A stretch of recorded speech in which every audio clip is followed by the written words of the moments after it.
লাগিব আমাৰ গাঁওখন যাব জোঁথৰ বুটলি পৰিষ্কাৰ কৰি পেলাম আমি ডাষ্টবিনৰ মাজত য'তে ত'তে পলিথিন নেপেলাব ৰাইজখন নেপেলাব ৰাইজখন পেলাব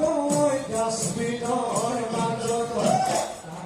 সহায় গোট গোট সবে মিলি এক হৈ সবে মিলি এক হৈ জীৱিকাব লাগিব আমাৰে গাঁওখনি জীৱিকাব লাগিব